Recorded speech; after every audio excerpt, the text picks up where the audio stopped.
Hello students. सो हम बात कर रहे थे टाइप्स ऑफ केमिकल रिएक्शंस के बारे में। लास्ट वीडियो तक हमने समझा कॉम्बिनेशन रिएक्शन और डिकम्पोजिशन रिएक्शन, और आज इस वीडियो में हम बात करेंगे डिस्प्लेसमेंट रिएक्शन और डबल डिस्प्लेसमेंट रिएक्शंस के बारे में। तो देखते हैं displacement reactions. Displacement reactions displacement reactions तो अगर हम सिंपल लैंग्वेज में डिस्प्लेसमेंट का मतलब समझना चाहें तो डिस्प्लेसमेंट का क्या मतलब होता है कि किसी एक चीज की जगह पर कोई दूसरी चीज आ जाए और पहली वाली चीज हट जाए। यही तो होता है डिस्प्लेसमेंट, मतलब डिस्प्लेस कर देना। तो अगर किसी भी केमिकल रिएक्शन में कोई एक एलिमेंट किसी दूसरे एलिमेंट को उसके कंपाउंड से हटाकर उसकी जगह पर आ जाए तो उसे क्या बोलेंगे हम? Displacement reaction. समझते हैं।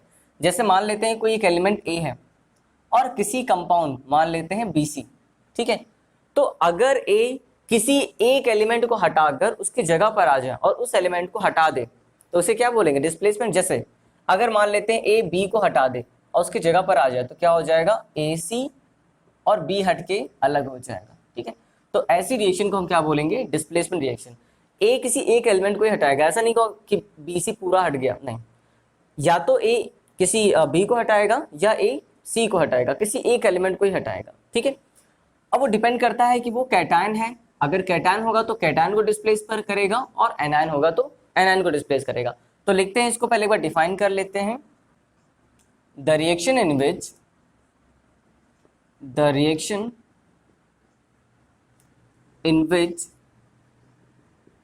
One element takes the place of another element. The reaction in which one element takes the place of another element in a compound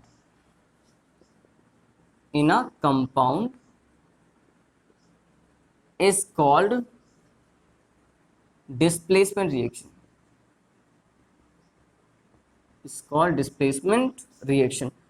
कुछ बुक्स में इसे सिंगल डिस्प्लेसमेंट रिएक्शन भी बोलते हैं, ठीक है। तो डिस्प्लेसमेंट रिएक्शन आए या सिंगल डिस्प्लेसमेंट रिएक्शन आए, दोनों का मतलब सेम होगा, ठीक है। अब ये दो तरीके से हो सकता है। एक ये हो सकता है कैटायनिक, ठीक है, जहां पर एक कैटायन दूसरे कैटायन को डिस्प्लेस करेगा। कैटायन का मतलब होता है पॉजिटिव चार्ज, ठीक है। तो एक हो सकता है ये कैटायनिक डिस्प्लेसमेंट,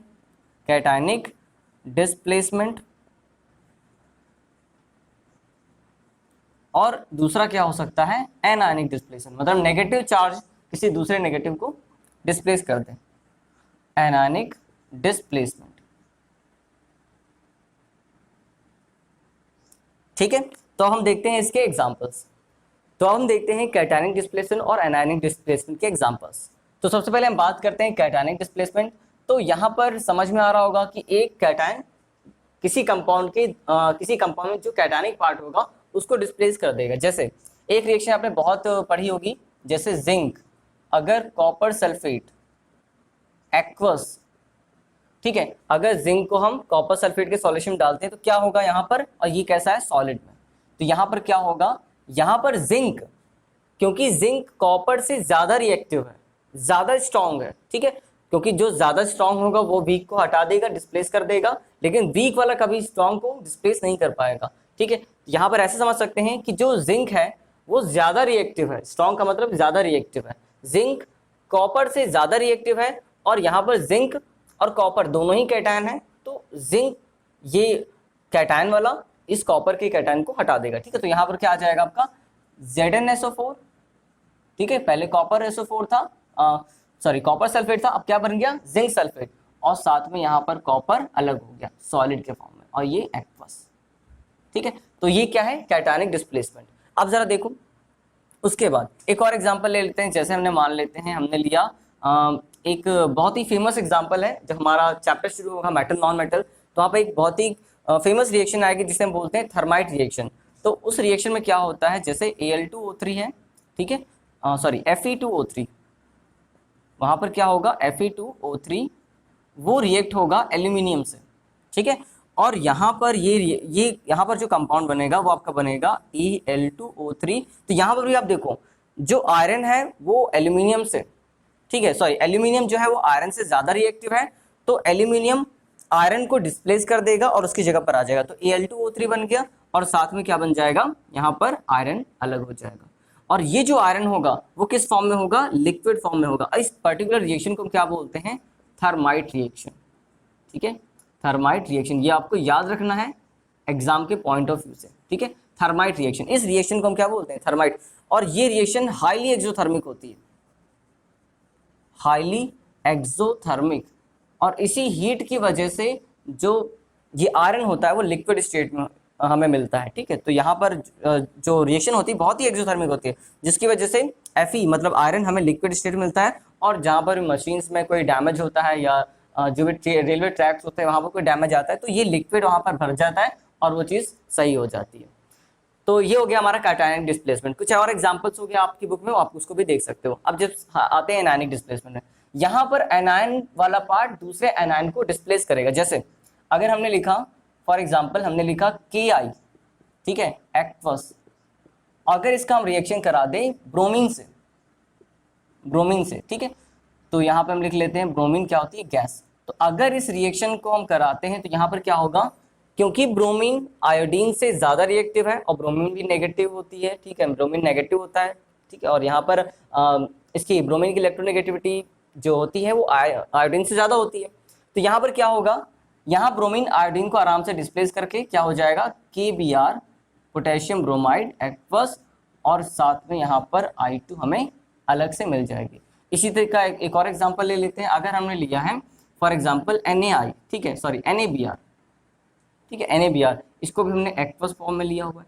अगर हम इसका रिएक्शन क्लोरीन गैस से करा दें तो यहाँ पर क्लोरीन ब्रोमीन से ज़्यादा रिएक्टिव है।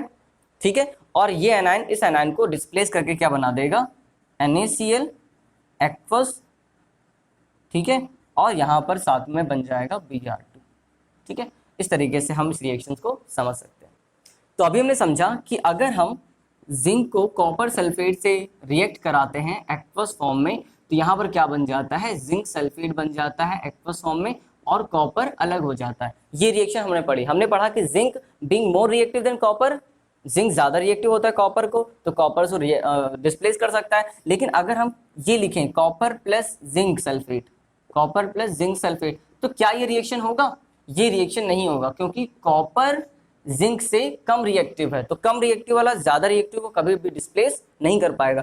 तो इस चीज़ को समझने के लिए कौन किसको डिस्प्लेस करेगा, कौन किसको डिस्प्लेस नहीं कर पाएगा, इसके लिए हमें समझना होगा इस रिएक्टिविटी सीरीज को। ठीक है, अब ये रिएक्टिविटी सीरीज आपकी एनसीईआरटी बुक में दे रखी होगी, वो थोड़ी छोटी सीरीज होगी। मैंने ये जो रिएक्टिविटी सीरीज है ये क्लास 11 से ली हुई है, क्योंकि ये रिएक्टिव सीरीज आपको क्लास 11th में, 12th में और आपके जितने भी कॉम्पिटिटिव एग्जाम होंगे सब में काम आएगी। और इसको लर्न करने का तरीका भी बहुत आसान है, मैं अभी आपको बता दूंगा। देखिए, तो ये जो रिएक्टिविटी सीरीज है ये इलेक्ट्रोपॉजिटिव नेचर के अकॉर्डिंग है। ठीक है, एक्चुअल में तो ये रेडॉक्स पोटेंशियल के अकॉर्डिंग बनाई जाती है, जिसको आप क्लास 11th में पढ़ेंगे। रेडॉक्स पोटेंशियल निकालते हैं और उसकी प्रैक्टिकल वैल्यू के अकॉर्डिंग इसको सेट करते हैं, तो ये हमें रिएक्टिविटी सीरीज मिलती है।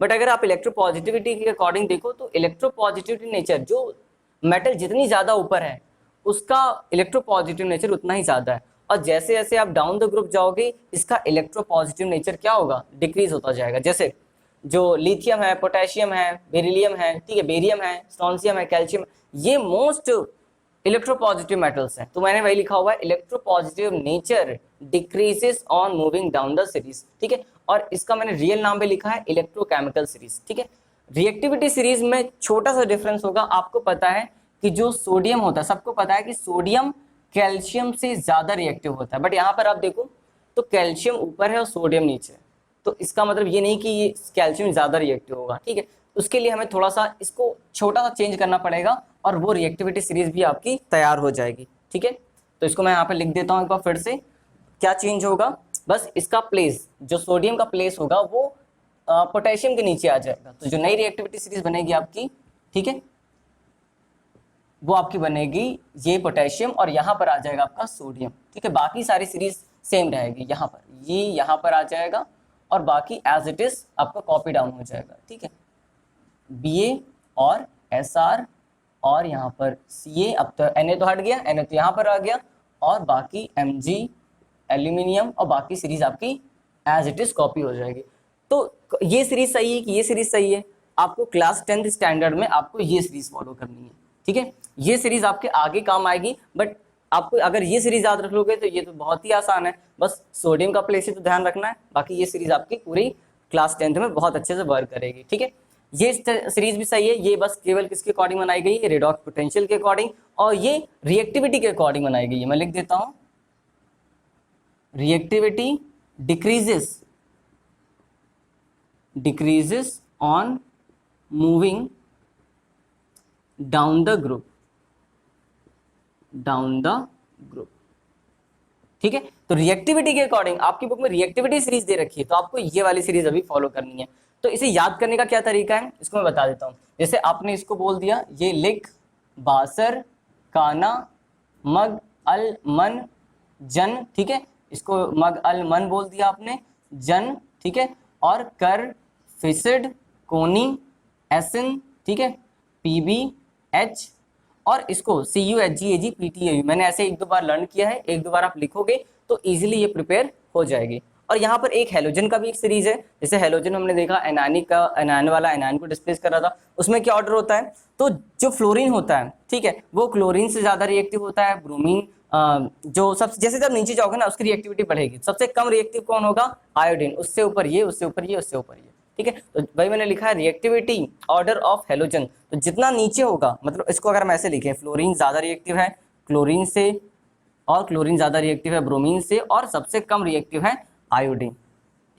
तो ये हेल्प करेगी आपको डिस्प्लेसमेंट रिएक्शन या सिंगल डिस्प्लेसमेंट रिएक्शंस में। अब हम समझते हैं डबल डिस्प्लेसमेंट रिएक्शंस। तो डबल डिस्प्लेसमेंट रिएक्शन, जैसे वहां पर हमने पढ़ा सिंगल डिस्प्लेसमेंट, यहां पे हम पढ़ेंगे डबल डिस्प्लेसमेंट। बट एक्चुअल में यहाँ पर डिस्प्लेसमेंट नहीं होता है, यहाँ पर एक्सचेंज होते हैं आयंस, ठीक है। जैसे मान लेते हैं अगर कोई एक कंपाउंड है AB और एक कंपाउंड है CD, ठीक है, तो इनकी आयन अगर एक्सचेंज हो जाए, मान लेते हैं ये, क्योंकि हमें पता है कि हम जब भी कोई कंपाउंड लिखते हैं तो पॉजिटिव वाला पहले लिखते हैं, नेगेटिव वाला बाद में लिखते हैं, ठीक है। तो A पॉजिटिव B नेगेटिव, ठीक है, और C पॉजिटिव D नेगेटिव। तो अगर इनके आयन एक्सचेंज हो जाए, जैसे यहाँ पर हमें क्या मिलेगा, A पॉजिटिव और B नेगेटिव, ठीक है, यहाँ पर क्या मिलेगा, C पॉजिटिव और D नेगेटिव। तो अगर हम इसको अरेंज करें, रीअरेंज करें इस वाले पॉजिटिव को इस वाले नेगेटिव के साथ, तो क्या हो जाएगा AD, ठीक है, आयन एक्सचेंज हो गए, और इसको इसके साथ लिख सकते। लेकिन अब पहले क्या करेंगे, हमें पॉजिटिव वाला लिखना पड़ेगा, बाद में नेगेटिव वाले को। तो क्या हो जाएगा, ऐसा नहीं कि BC लिख देंगे, वो रॉन्ग हो जाएगा कॉन्सेप्चुअली। तो क्या हो जाएगा C और D, ठीक है। तो आप अगर देखो ध्यान से, तो यहाँ पर क्या हुआ है, यहाँ पर आयन का एक्सचेंज हुआ है, ठीक है। तो अगर ऐसा रिएक्शन जहां पर आयन आपस में एक्सचेंज हो जाए दो कंपाउंड्स के बीच में, तो ऐसे रिएक्शन को हम बोलेंगे डबल डिस्प्लेसमेंट रिएक्शन, क्योंकि एक तरीके से डिस्प्लेसमेंट भी डबल हो रहा है और आयन भी एक्सचेंज हो रहा है। तो इसको हम कैसे लिखेंगे, दोज रिएक्शंस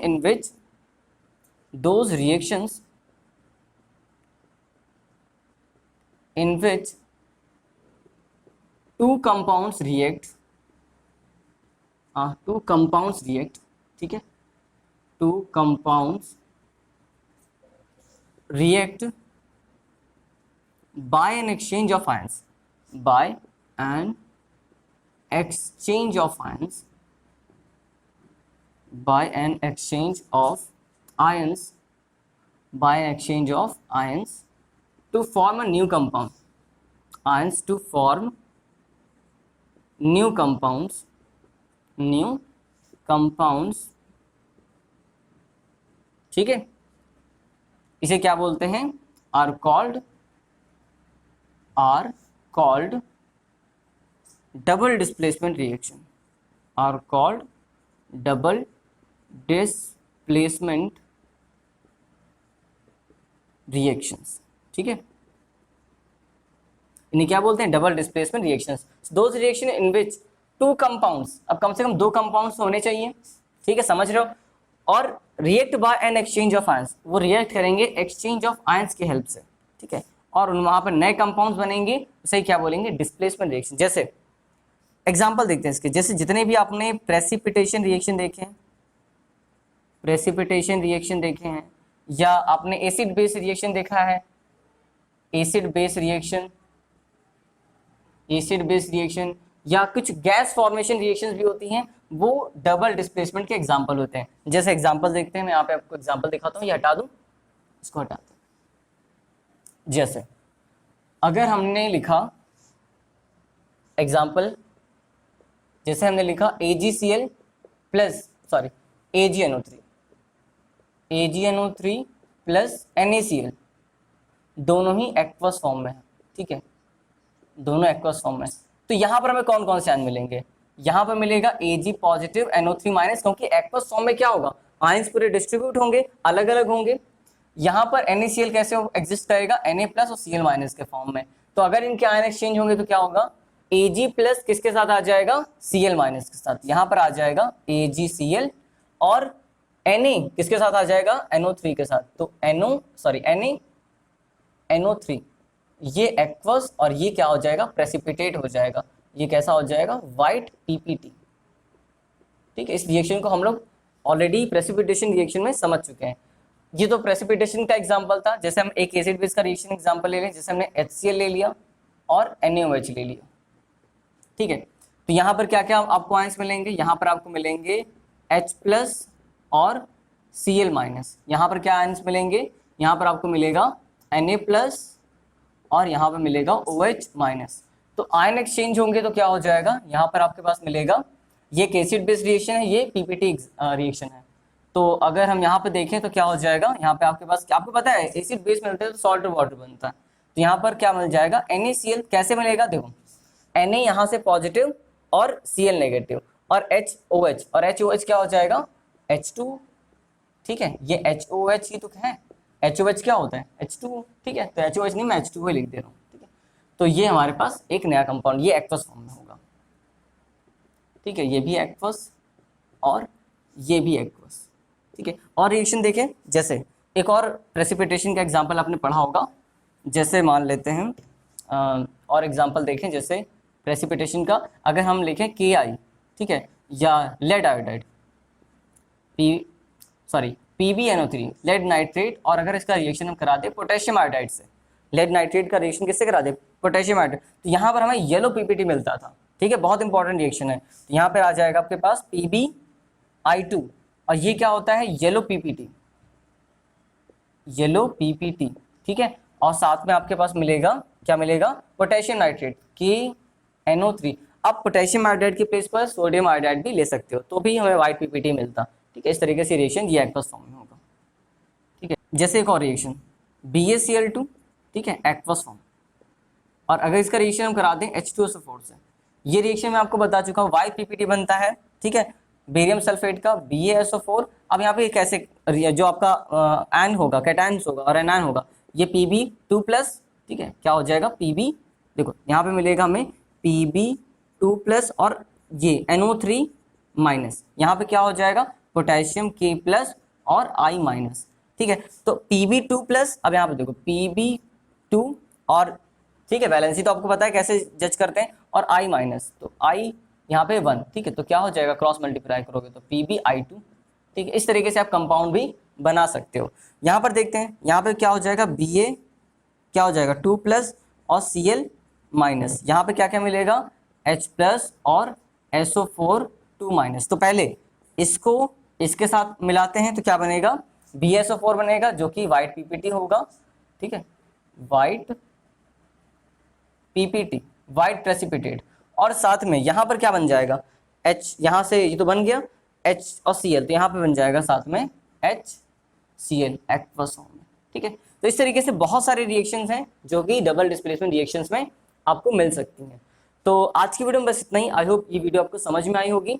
तो नेक्स्ट वीडियो में हम बात करेंगे क्या होती है ऑक्सीडेशन रिएक्शन, रिडक्शन रिएक्शन और रेडॉक्स रिएक्शन क्या होती हैं, क्या होते हैं ऑक्सीडाइजिंग एजेंट, रिड्यूसिंग एजेंट। सो बहुत इंपॉर्टेंट लेक्चर होने वाला है नेक्स्ट, जरूर देखिएगा।